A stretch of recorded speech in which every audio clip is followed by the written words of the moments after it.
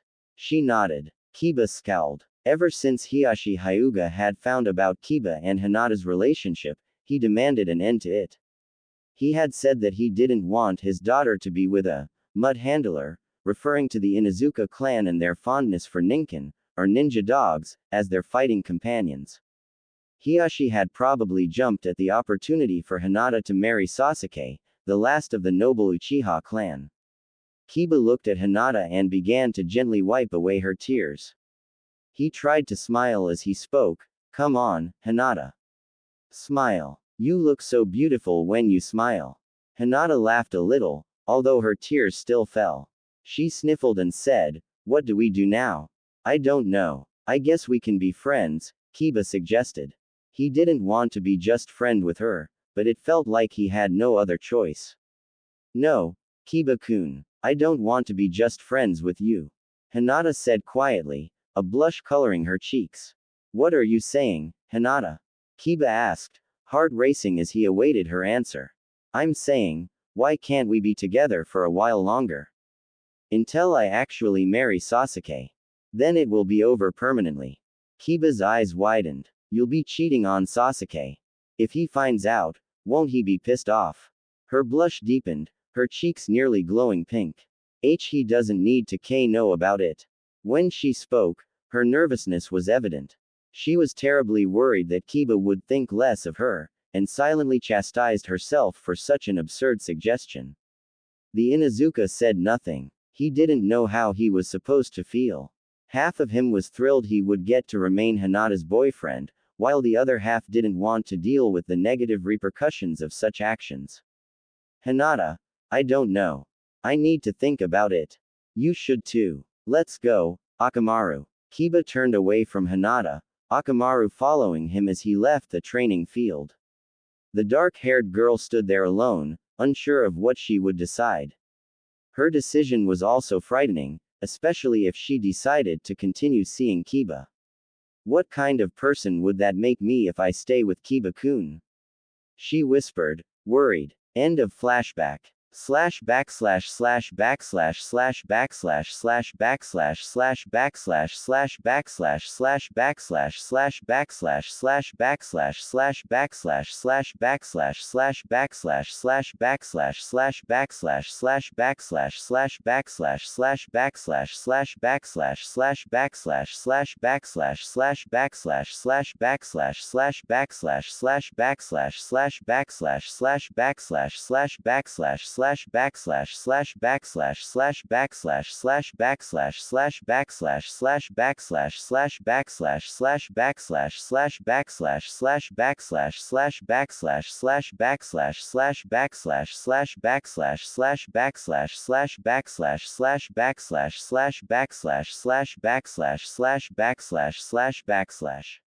Homura, we have a problem.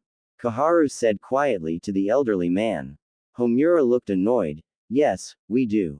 That Uchiha punk is more committed than I thought. At this rate, he'll end up being well liked in the village and will have completed all his community service. Then, he would end up evading his true punishment. Both village elders were quiet as they each thought of an impossible task for Sasuke. They had thought he would have failed playing with the kids earlier. All of Sasuke's records had reported the same thing, antisocial tendencies. Yet, there he was, making a group of children laugh and praise how cool he was. It was infuriating. The only way to put an end to this is to give him so much work, he'll be too exhausted to finish. Homura said. The man got up from his chair and walked to a nearby cabinet. After he removed a key from his pocket, he unlocked a drawer and opened it. He removed a pair of black metal rings that were the same size as handcuffs. Unlike handcuffs, the rings weren't bound together. There were strange etchings on the rings that seemed to be evil in origin, as though they were specifically made for a diabolical purpose. Kaharu's eyes glinted coldly as he eyed them. Oh, I see. That will definitely wear him out.